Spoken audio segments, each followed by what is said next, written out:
All right, sounds good. So welcome everyone. Thank you for coming on this wonderful Tuesday evening to building your career network through mentoring. My name is Jeffrey. I use he, him pronouns, and I am the graduate assistant for the University Career Center at CMNS.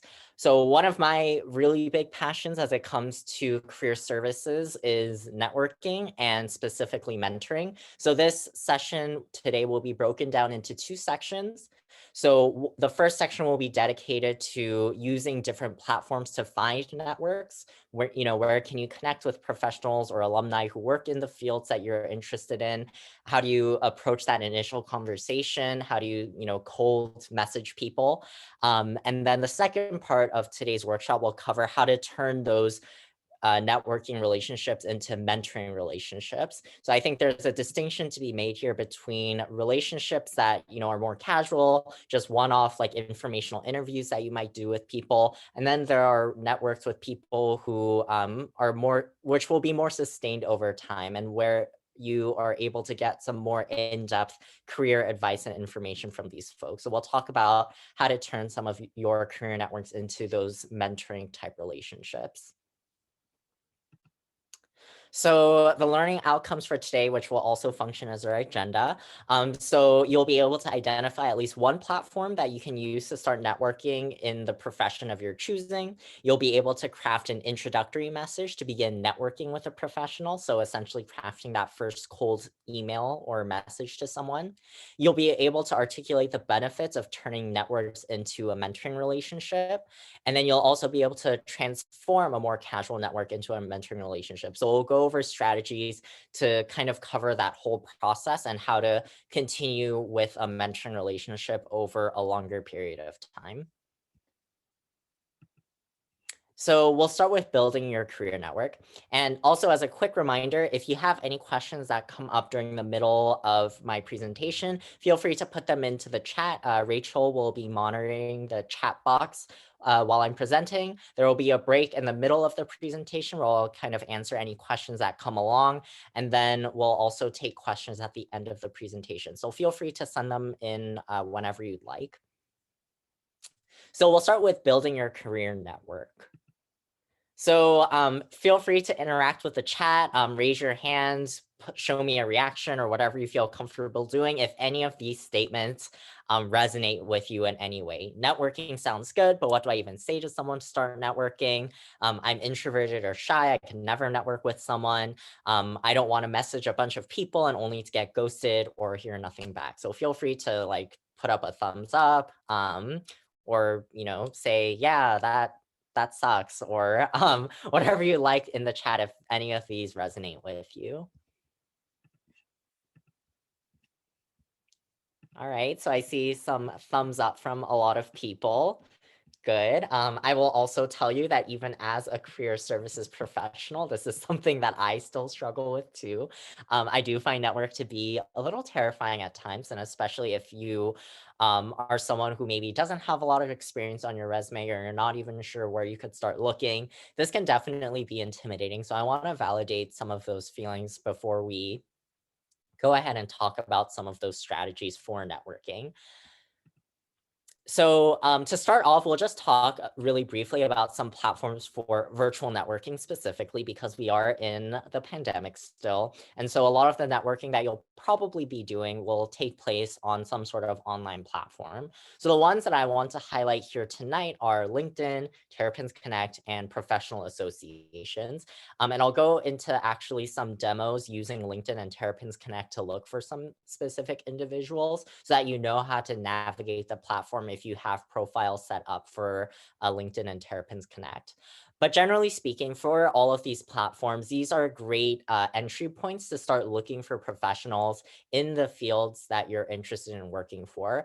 All of these have specific filters that you can use to break down individuals based on job titles that they've held, their major when they were in college, companies that they work for, and so on. So these can be a great starting place for you to start your initial connections. And then from there, from those initial connection points, you can branch out and sort of expand your network from people that those initial networks can introduce you to.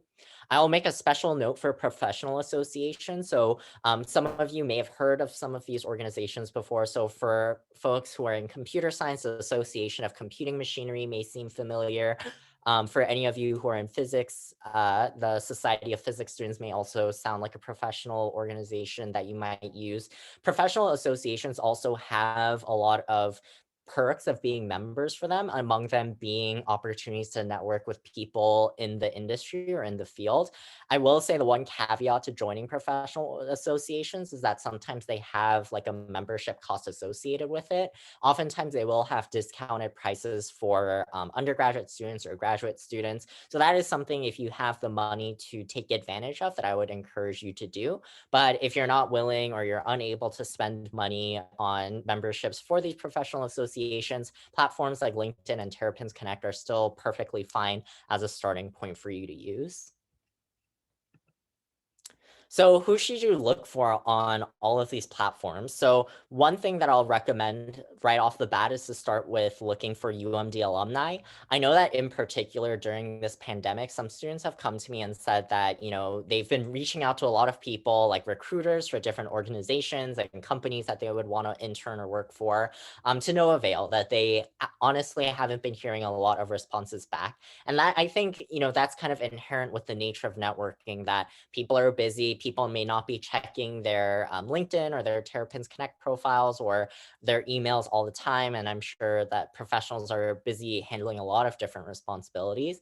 That being said, I have noticed that alumni tend to be the population that are typically more responsive to people that come from their own institutions. So when you're on platforms like LinkedIn, for example, I very much encourage you to start looking with UMD alumni to start those initial connections. And I think by and large, UMD alumni are more than willing to at least sit down with you and have a virtual conversation about their career paths, what they're interested in, as well as any tips and tricks for how they got through their undergraduate career in the major that you're studying, or how they found different professional development opportunities while they were at UMD.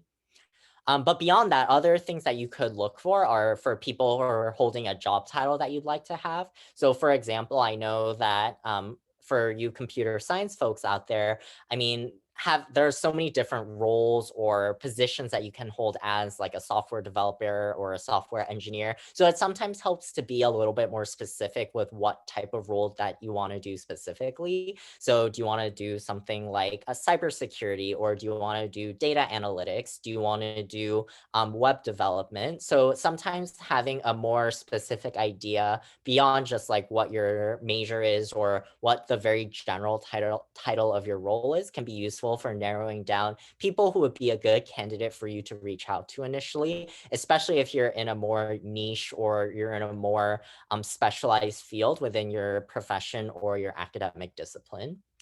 And another strategy that I have an asterisk next to is people working for an organization that you'd like to work for personally. The caveat I will say with this one as well is that, you shouldn't reach out to these individuals in hopes that they will directly give you an offer or will put in a good word for you. I mean, that can happen. And if it happens to you, great, fantastic. But really, you should be going into these with the expectation of just expecting that they'll be willing to talk to you about their career paths and what it's like working for that organization that you're interested in working for. A lot of times you'll find that the people that you might reach out to, unless they're specifically a recruiter for the organization, they actually don't have a lot of say in the hiring process for different internships or full-time roles. So you will want to go in with the expectation that you're going to go in there to get information, but not necessarily to walk away with like a reference or, a job offer or like an opportunity to apply for a job. But that is one way you could start thinking about who you should narrow your search down for when you're using these different networking platforms. So I'll go ahead and take a break away from the slides for a second to give you a demo of how to use the alumni search tool on LinkedIn. So you see here is my LinkedIn profile. This is my LinkedIn homepage. So what you can do, so if you want to look for University of Maryland alumni specifically, you can go to the search bar and you can go ahead and type in University of Maryland. And one of the very first results, if not the top result, should be the organization page for the University of Maryland. So if you go ahead and click on that, you see here that it'll give you an about page, it'll give you a highlights page, but most importantly, you want to take a look on the left-hand side where you see the alumni panel. So if you go ahead and click that, you'll see like this comprehensive dashboard of different qualities or traits that you can filter down the alumni list by. So you have where people live geographically, the organizations that they may be working for. You can see the type of work that they do in terms of like the job function. You can also see what they studied while they were at UMD as well. And below, you'll see that LinkedIn will suggest some people to you based on the preferences that you have set above.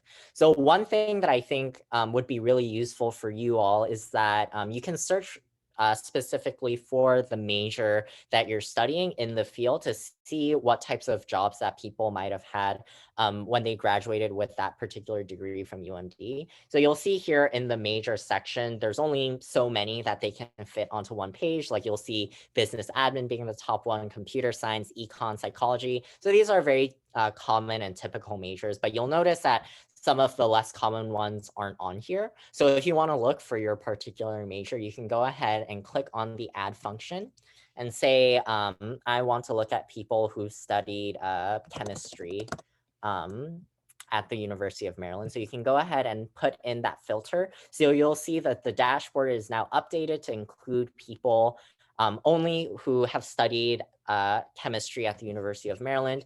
And you'll see that the profiles that are on here have updated as well to only include people who have studied chemistry during their time at UMD. So that can be a really useful feature to help narrow down the types of individuals that you're going to be looking for on this platform.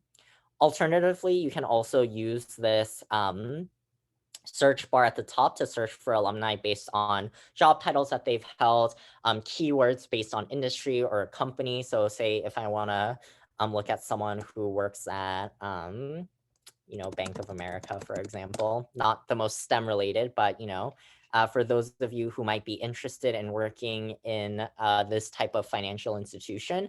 So you'll see that the dashboard once again is updated. And of course, you can stack filters as well.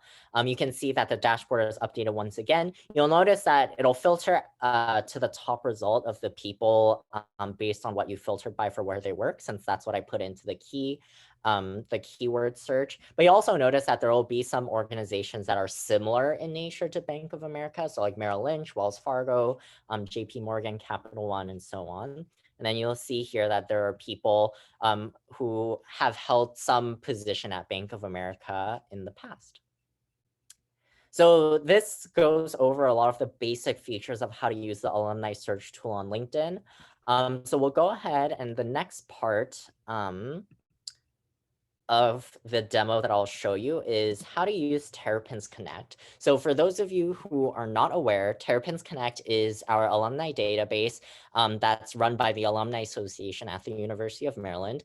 And it's a great place for you to specifically look for alumni from the University of Maryland. And they have a lot of cool features here like groups and resource pages for people looking for alumni who work in particular industries or who are a part of different like racial affinity groups or other social identity groups. So I'll go ahead and give you a look at what my Terrapins Connect profile looks like as a student. So you see here, once you make an account on Terrapins Connect, it'll ask you to fill in some profile information. It'll ask you to put in what you're studying, what industries you're interested in. It'll also ask you to join groups if you're interested. So I know that some of the groups that I've joined are one specifically for Asian Pacific American individuals. I also joined one specific for LGBTQ plus alumni. So if you want that more identity-based support from alumni in the field that you're working for, I encourage you to join those groups as well. So you see here, you'll have like active users and online users on the Terrapins Connect platform. I indicated that I'm currently in a graduate degree in education, so it's showing me alumni who have either studied education or have a professional role in education. And you see here that there are also a lot of filters you could use to narrow down the people that show up for you. So again, you could do the similar thing like on LinkedIn with narrowing it down by major. So you could say like mathematics as one. You might want to include different categories or different variations of your majors as well. So I know that for the folks in biological sciences, there are people with different specializations beyond just general biology. So if you have a particular concentration that you also want to search by, I would encourage you to put like physiology and neurobiology on there as well. If you're interested in plant science or animal science, you could also add that as an additional filter. Just know that you could filter these results into multiple different categories. You could also filter by industry as well. You could filter by geographic location. So if there's a certain part of the country or even internationally that you'd like to work for, you could search for that as well. And then you can additionally include some filters like, the year that they graduated in, whether, you could specifically narrow it down to alumni or faculty and staff. You could also filter it down by organization as well. So let's see what happens, when you want to click on someone. So let's click on this individual, Max. You can see their profile on here. They'll usually give a little bit of an overview of what they do, what their educational path is like. It'll also kind of give you a brief snapshot. So it's very similar in terms of LinkedIn of like giving you an overview of what their work experiences are like.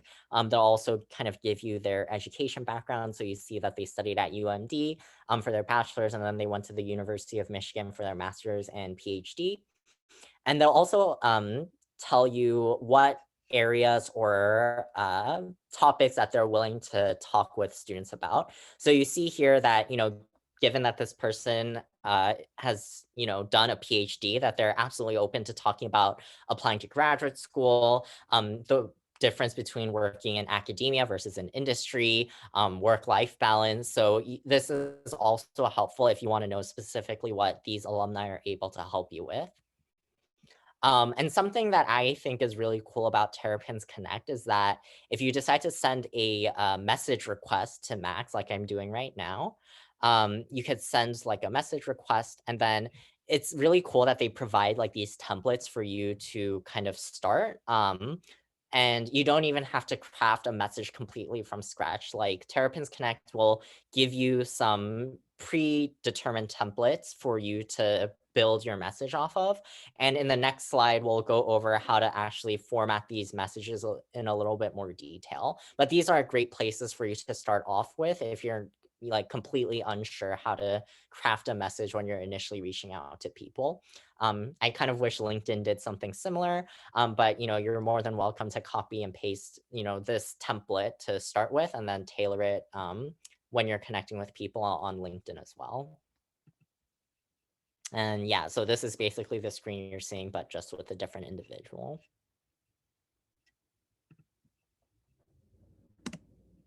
All right, so we're gonna go over the basics of introducing yourself. How do you craft that initial message to folks when you're reaching out on a platform like LinkedIn or Terrapins Connect, or even just like sending a cold email to people? Again, it is intimidating. It is hard. I want to acknowledge that, but there are just, if you can keep in mind some of the few key pieces of information that you want to say about yourself as you're sending this message, it can make the task seem a little bit less daunting. So what should you say? So you should definitely include some basic student information like your name, your class standing, your university, like UMD, and what you're studying. You should mention something about the person that stands out. So you'll notice that when you go into like these search features that a lot of people show up, like a lot of people may have studied like math or studied physics. So you want to be able to point out specifically how that person stands out to you. Is it based on the type of work experience that they've had?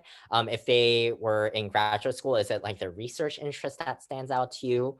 That kind of connects to the second point of how do you relate to this person? Like, are you also passionate about the type of work that they're doing? Are you also like, were you all part of like the same student organization while you were at UMD? Did you ever like intern or work for the same company?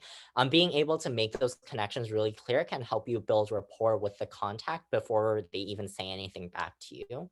And then lastly, you should conclude with an explicit request to connect with them. Because I think a lot of times if you don't make a direct ask, sometimes people will be confused. And I'm guilty of this too, of not being really clear as to like when I reach out to someone, like what I want from them. And so making it clear that you want to like set up a phone call or set up like a Zoom chat with them can be a really good way to end your statement so that, it's very up in the air and it's kind of in their court to respond to you with the request to connect. So as a quick example, I just crafted this for the purposes of this presentation. So let's pretend like Rachel, my colleague, works for the Testudo Pharmacy Group. So in my connection request, say like this is on Terrapins Connect, I could say, "Hi, Rachel. My name is Jeffrey, and I'm a sophomore at the University of Maryland studying chemistry. Found your profile on Terrapins Connect and saw that you're a medical researcher at Testudo Pharmacy Group. I understand that Testudo Pharmacy Group primarily creates drugs to treat cardiovascular disease. I'm currently working for a research lab on campus focused on the health outcomes of patients recovering from heart attacks. I'm wondering whether I'm on the right track academically to get into medical research. I'd love to connect with you to hear about your journey getting into this field." So you see, it's very concise. It gets to the point. The first paragraph is geared towards introducing yourself and saying how you found out about this position. The second paragraph is that connection point of, why this person interests you and how you connect to the work that the other person is doing. And then the last thing is the ask, like the request to connect with that individual. So for those of you who are really familiar with writing cover letters for internships or job postings, you can think of your initial introduction to a person to connect as like a very, very condensed version of a cover letter. Although you're not asking for a job and you're not necessarily talking about your transferability of your work experience, you're kind of going through the same process of introducing yourself for who you are and talking about why you're interested in this person in particular. So in some ways, it does mirror the intention of a cover letter. So just some last tips to wrap up how to introduce yourself. One thing that I think can be confusing is to feel out how formal you might want to sound. I think for the most part, what I've noticed is that younger alumni tend to be a lot more okay or lax about their communication style in terms of the language that they use. So if you're reaching out to someone who graduated fairly recently, whether it's from like the University of Maryland or from like another degree program at another university, you can totally, loosen up the language a little bit. You don't need to be super formal and use like very sophisticated vocabulary if that's not necessarily your style. But I think it also can depend on the industry or the type of company that the person works for. So I think it would be different if you're reaching out to someone who works for a startup, let's say, compared to a consulting organization like Deloitte. Or like a really big organization like JP Morgan. I think the nature there can differ. So you also want to be considerate of how the type of organization that the person currently works for can influence their communication style. Also, when you're reaching out to the people and also before you set up that informational interview, you also want to do some research into the person specifically and the organization that they work for, so that you can go into these conversations informed and, not completely starting from scratch when you're having these conversations. Usually when people agree to network with you, I think that there's this expectation sometimes that you have a lot of informed or specific questions that you want to ask them, more so than like, "Oh, tell me about the organization you work for." So you really want to be able to get into the meat of their experiences, about what, stuff that you wouldn't necessarily be able to find on like the organization's website. So but definitely if you're able to find more information on this person before you connect with them, I would encourage you to do that.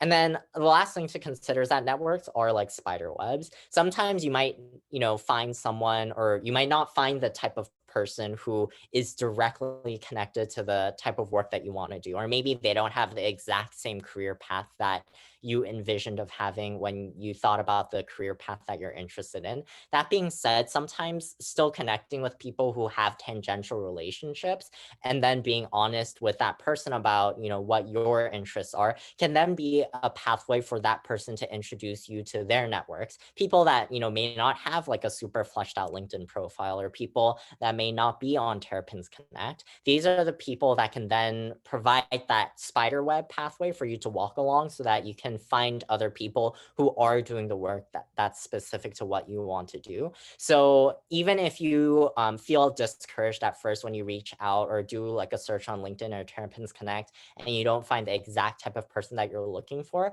I would still very much say go ahead and reach out to some of those people that show up at the top, and then be honest with them about what you're looking for and what you're interested in. And then maybe in the course of the conversation, that network can then introduce you to another colleague or friend of theirs who might have a better connection for you, or can be more direct with the experiences that you're looking for.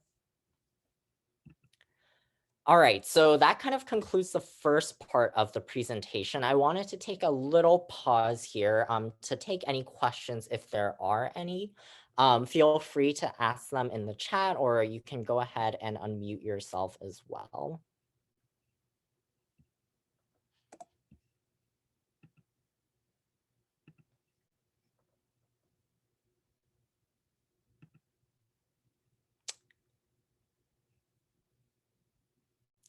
Okay.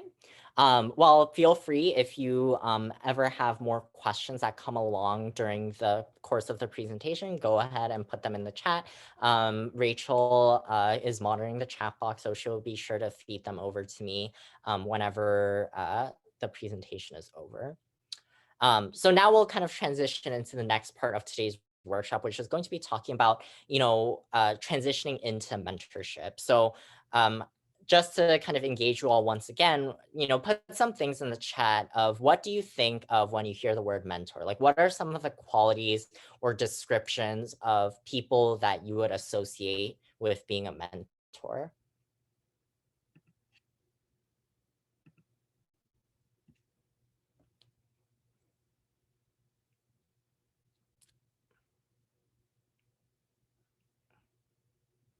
Yeah, so I see some people saying that there are people who serve as examples. They provide guidance. People who give career advice, which is very true. People who are encouraging and supportive, absolutely. Um, Someone who's in the field that you want to go into that can give advice, yes, absolutely. Mentors can serve a lot of different purposes, and I feel like you all are hitting on some really good points about people who can provide that sort of career level guidance. So that's very good.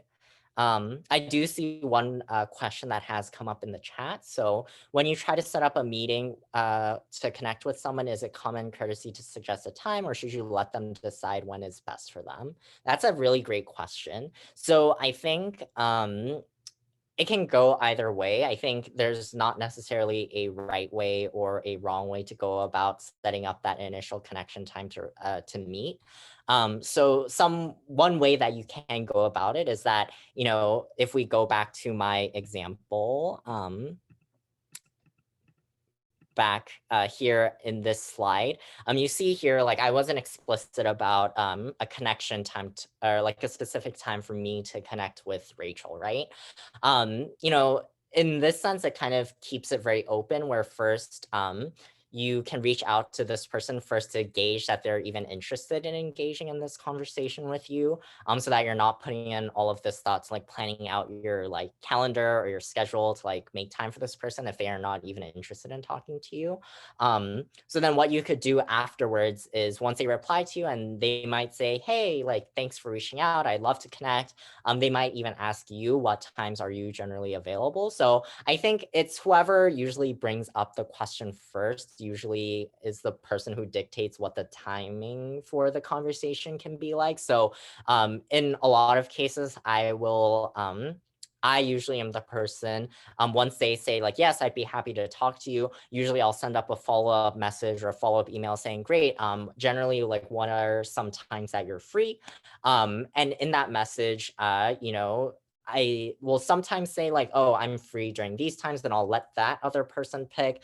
Other times, if I feel like the person is a typically busy person, you can kind of tell from the type of role or position that they have in the organization that they work for. You might want to give them the courtesy of giving of letting them give you their availability so that you can kind of meet their schedule, because a lot of times, you have to recognize that these people are very busy, and so any time that they're taking to talk to you is time that they may be able to do something else. And so I think you'd have to feel out depending on how busy you think the person is. But I will say that there is nothing wrong with being the first person to sort of initiate your availability, because if you find out that they're not available during the times that you're available, then you can just have a discussion about that. And it's not necessarily uncommon to have that back and forth going on.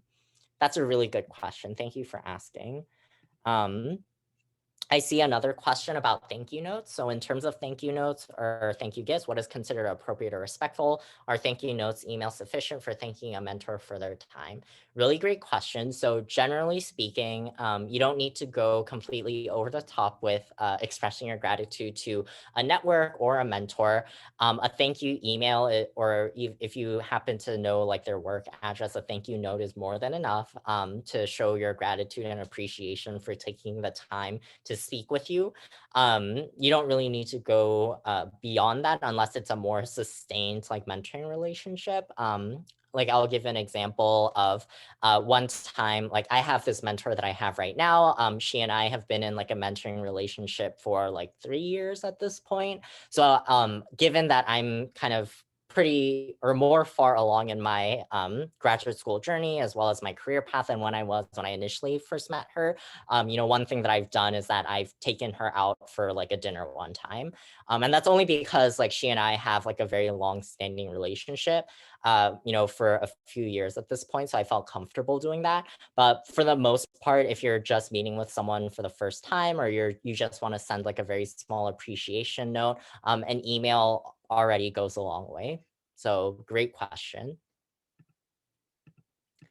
All right. So talking about mentoring. So I want to throw out this definition of mentorship to sort of ground us, because like the different definitions that came in through the chat and the different qualities that came in, mentorship can mean a lot of things to different people. So the way that I define mentorship in this context is a professional relationship to facilitate personal and professional development and success through career and psychosocial support. So I think a lot of you hit on that key point of a mentor being able to provide career support, but oftentimes mentors, depending on the context, can also provide you psychosocial support. So that's not to say that a mentor will be like your therapist, because mentors usually won't be the type of person you'd open up to about like your deepest darkest problems. That being said, if you are experiencing some struggles or obstacles in like your academics or your professional life, these are the type of people that can, depending on their capacity, provide you that psychosocial support to empathize with you, to help you walk through some of what you're experiencing, and then brainstorm with you some ways you can overcome the obstacles you're going through. So in a lot of ways, mentors can provide that dual support of both being like a career advisor, and as like your cheerleader or advocate is a term that I also see getting thrown around a lot. So they can do both, but sometimes you'll find that mentors are stronger in one area versus the other. So it really depends on the person that you're engaging in a mentoring relationship with. Another key thing about mentorship is that it's a reciprocal and collaborative relationship. When you're in a mentoring relationship, it's not just about you as the mentee constantly taking from the mentor and having the mentor purposely walk you through and hold your hand through your career development. It's really about you also being an active stakeholder in the relationship and taking the initiative to guide the conversation, and your direction of the relationship, so that your mentor can, like the people in chat said, like serve as a guide for you, but not necessarily the person who will do everything for you. So that's kind of what the reciprocal and collaborative nature is about, is to make sure that you are also as equally engaged in the relationship as much as the mentor is engaged with you. The last thing I also want to highlight is that there's also a difference between formal and informal mentoring relationships. So some of you who are in a part of different on-campus programs might be in a program that has a formal mentoring component. So usually these are established by an organization, and there will be like this matching process where you submit an application, and then they'll match you to a mentor based on like your background and your interests and things like that. So those are what we call more formal mentoring relationships. But then the ones that we'll be talking about today are more informal ones. So mentoring relationships where they just sort of naturally happen. Like it's kind of like, if you had like a really close teacher that you had in high school that you just really vibed with, that you could come to for a lot of different stuff, but beyond just like the coursework that you were taking with them, that can be an example of what an informal mentorship looks like. So it's something that happens more organically as opposed to something that happens through a specific program and a matching process. So what are the benefits of engaging in a mentoring relationship? So some of you might have mentors in your lives already, which is great, but here are some of the benefits of engaging in a mentoring relationship for you as the mentee. So I think one of the really big benefits is getting that inside knowledge for more robust professional development. Sometimes there are things that you want to engage in with professionals that you really want to know, what is it really like to be working in a particular organization or a field or industry, that sometimes you really can't get into with just an initial conversation with a potential network. Like if you meet with someone on LinkedIn for the first time, you might not be able to get all of those, more deep details about what it's actually like to work for an organization. So as you're sort of engaging in a mentoring relationship and you learn more about a person's position within an organization, they're more likely to be able to talk to you about, some of the challenges that they're facing working in an organization, or more specific like projects or industry trends that they may be privy to as someone who works for an organization. So by having more frequent contacts with someone through a mentoring relationship, you can get some more in-depth information than sort of a one-off informational interview you could do with a potential contact.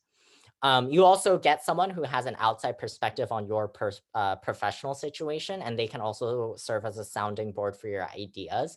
So, you know yourself better than anyone, but I think mentors also serve as someone who is still connected to you, but is still far enough removed from what's going on in your day-to-day life that they can provide you with some additional perspective to what's going on in terms of your professional and academic development, so that if you have questions or concerns, or if you're not so sure what the right move is in terms of where you should be going with your professional development, mentors are great people who can walk you through your options and then can give you some outside perspective as someone who's not actively making those decisions, to give you some more authoritative advice or counsel on what you might want to do. And then the last thing is that they can also serve as a springboard for professional opportunities. So this, again, like what I was mentioning earlier with reaching out to people through who work for organizations that you want to work for, this isn't to say that your mentor is someone who's going to be able to give you a role or an internship at the company that they work for specifically. But again, going back to the idea of networks as spider webs, they can connect you to people who may be hiring for an organization that you may be interested in. They could also potentially serve as a reference for you. Like if you are applying to different jobs and you need someone to serve as a reference for you, by being in a mentoring relationship with someone, your mentor can pretty closely speak to what your abilities are as a student, as a professional, as someone who can contribute to industry, right? So mentoring a mentoring relationship can also be a useful way for you to get, secure a professional reference, which I know can be especially difficult during this pandemic when meeting people on Zoom just isn't as rich or as engaging. But engaging in a more purposeful mentoring relationship can give you those deep connections that can help you with securing professional opportunities, whether that's directly connecting you to experiences or more passively through serving as a reference. So how do you specifically go from networking into mentoring? So I think it's important before we even bring up this conversation with a potential network is to identify for yourself, what is it that you're looking for in a mentor?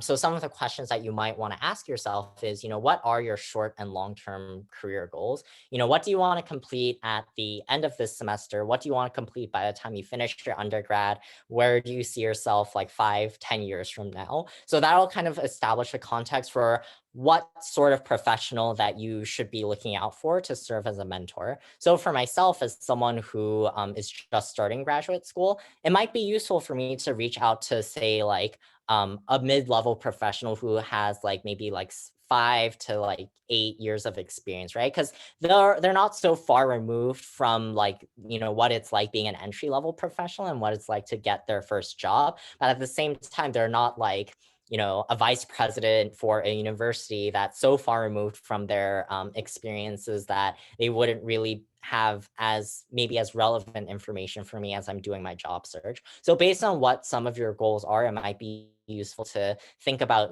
what person do I want to reach out to and what stage of their career are they in right now. You can also think about, whose job do you see yourself having? So if you go through like LinkedIn or Terrapins Connect, you can see, oh, like I see this one person who has like they're the senior vice president for operations at this organization. So if you know that that's something you might want to do in the future, that person could also be really useful to serve as a mentor for you. And you can sort of ask them what career path they took to get to where they are. And the last thing you might also want to think about are people who are already in your network. You might think that, oh, I have to like find someone who is like in LinkedIn or in Terrapins Connect because I don't know people already. But you'd be surprised to know that there are some people pretty who might be closer than you think who can serve as a mentor for you. People who maybe you already know on a more surface level, but who already has an understanding of who you are as an individual that can then sort of serve as a natural pivoting point to turn into a mentoring relationship. So this can be someone who serves as a staff member on campus. This could be a faculty member that you're particularly close to, or maybe someone that you've had a class with, but whose research that you're really interested in or whose career path that you're really fascinated by. There might be people who are already in your periphery that you might not be thinking about who could serve as a mentor without you even having to go on to like LinkedIn or Terrapins Connect or professional organizations. But for you to kind of develop that foundation for a mentoring relationship, once you identify the person that you want to talk to, it's good to at least have a few meetings with them before you make that ask of like transitioning into a mentoring relationship, because it would be a little bit off-putting, I will say, to immediately go to someone as your first meeting and say, I want you to be my mentor, when they don't really have a clear idea who you are, when you're not sure what like the time commitment is going to be like. I think you want to be able to make sure that you two are just compatible as people first before you go ahead and make that ask for that network to become a mentor for you. And then it's important that as you're making that ask, that you outline your expectations for what this mentoring relationship is going to look like. What platforms are you going to use to communicate with each other? How are they going to specifically help you with your goals? Are they going to help you with your short-term goals, your long-term goals? What specifically might you ask of them? Like, are you going to ask them to like review your resume or your personal statement? Are you going to ask them to like connect you with other people in the field that have a job title similar to theirs? It's always good to have a clear idea of what you want the mentor to do for you so that they can tailor the mentoring experience based on what you like. And then from there, it's really about keeping the relationship going. Like I said, a mentoring relationship is reciprocal and it's collaborative. So it's really important that you are the one who takes the initiative to meet or communicate consistently. Stick to a schedule with your mentor if possible. So if you want to meet on a bi-weekly basis, a monthly basis, a semesterly basis, it's good to have that expectation clear with your mentor so that they can make time for themselves for you on their calendar. Otherwise, like I think a lot of times you can go a period of time without checking in with them, and that can kind of deteriorate the relationship if you're not being consistent with giving them updates about what's going on in your professional and academic life. It's also good for you to keep track of your goals so that the mentor knows that you're actively doing things to work on yourself. I think for a lot of mentors, and this is something, funnily enough, that my mentor has told me, is that, some people can be really particular about who they decide to mentor.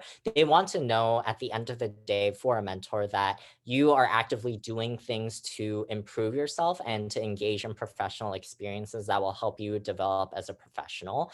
I think for the most part, mentors aren't, don't want to be in a position where they have to hold your hand through every single experience or every single opportunity, because, that essentially becomes more work for them as opposed to becoming a mentoring figure who can guide you through certain aspects of it when you encounter roadblocks.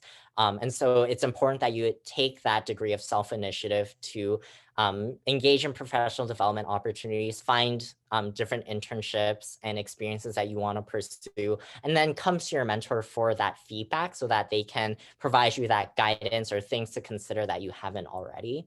And then for each meeting that you do come into your mentor with, it's good to like prepare an agenda or some talking points of stuff that you want to discuss with them. I mean, sometimes for my mentors that I've had, sometimes my meetings are just like, I know it's been a while, we haven't talked, so I want to talk to you about this. But sometimes I might have a more pointed question or a more pointed discussion topic. For example, I noticed that, for example, just to talk about current events, like, oh, I want to talk about the whole GameStop or the GameStop stock situation. Like, that's something that's really interesting to me. So I want to get your insight as someone who's in the industry, so that we could talk about what this means for investors, right? So if you have specific things, whether it's related to an industry trend or whether it's related to your personal development, it's good to have these conversations prepared ahead of time and letting your mentor know that you want to talk to them about this so that they can prepare for your meetings as well. And the last thing is to be receptive to feedback.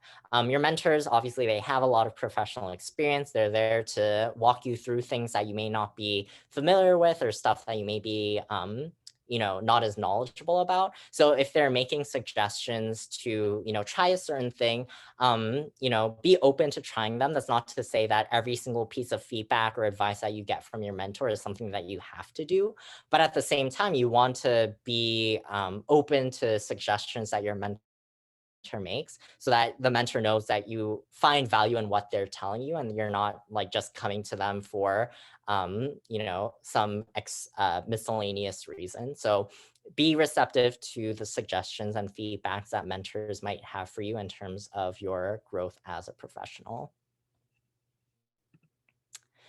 So that kind of concludes the main presentation for tonight. If you have any questions for us, my contact information and Rachel's contact information is on this slide. But at this point, we have about 10 minutes left, so I'd be happy to entertain any other questions that might have come up during this presentation. So let me open the chat. Okay, so I see one question. When connecting with alumni, is it more practical to use LinkedIn and Terrapins Connect that more closer geographically or more likely to reply? Okay, so would it be impractical to message an alumni that's really well known, such as Kevin Plank or of Under Armour or Carl Bernstein, or is it more about making stronger interpersonal relationships to build a mentorship or ongoing conversation? Really great question. So I think there's some multiple pieces to your question here. So the first question about whether you should connect with people who are closer in geography to you, I would say it depends on where you would want to be professionally. So if you know, for example, that you want to be in the Maryland or the DMV area, then yeah, I would say it makes sense to connect with people who are in the geographic region of the place that you'd want to work. I think that can often be a really good strategy for you to start building your network in a region of the world that you see yourself working in. Because then, say you do end up moving to that area for a job, then, you could potentially meet with them in person and continue your relationship there in an in-person setting. But of course, if you find someone who like works in like California or like in Canada or like Asia or something, it's totally fine to reach out to those people as well. And you can have like a virtual relationship with them because they might be able to provide you unique insights into working in a part of the world that you may not have thought of before. So they can provide some unique perspectives that may convince you to work in a different part of the world. Who knows? And then to the second part of your question, you can try reaching out to really famous alumni from the university. I can't promise you that they'll be really good about replying because, I would imagine that beyond other alumni on LinkedIn or Terrapins Connect, they're probably a lot busier than most. So I would say it's probably a lot more beneficial to find, some people who you feel like you can develop really strong interpersonal relationships with. And again, I think the key about making mentoring relationships work is that you need to find someone who matches your personality and matches what you're looking for in a mentor. Just to like connect with someone because they're really well known may not necessarily mean that they're the best person to serve as a mentor for you. Whereas someone who sure maybe isn't like super popular or may not be holding the most prestigious role in the world, they could still be a really good mentor for you because you two vibe on like a personal level, or they have really similar experiences to you that may not necessarily be covered in like their LinkedIn profile or their Terrapins Connect profile. So I would say mentoring, looking for a mentor goes beyond just, what type of job title that they hold or are they super famous or well known. Great question. So another question, do you have any recommendations on how to reconnect with the mentor? I had a mentor from a few years ago, but we naturally just stopped talking. I've been meaning to reconnect with them, but I'm unsure of how to reach out. Really great question. And I think I'm also find myself in a similar situation as well, where I've had a lot of mentors, even previous supervisors at like internships that I've held, where they and I have had a really good working relationship, but I've kind of stopped giving them updates on what's been going on in my life. So I think this can be applied broadly to people that you've had a good relationship with and you want to kind of keep updated with your career updates. So one way that you could do it is you could go ahead and just send them an email or a text message, whatever platform you use to reach out with them initially, and say, hi, so and so, it's been a while since we've last talked. I'm wondering how you're doing. I just want to let you know that, I'm doing these things right now at the University of Maryland. I was wondering if you had any time in the next week to catch up. So you can have a really short, sweet message just to let them know that you were thinking of them and that you really valued your time together and that you want to see if they're open to talking to you, just so that you can give each other updates about what's been going on. Yeah, so really great questions. Um, All right. Any other questions? We have a few minutes left for tonight. But otherwise, like Rachel said, if you haven't signed into the kiosk, go ahead and click on the link in the chat, type in 1234, and then type in your ID number when it prompts you to do so.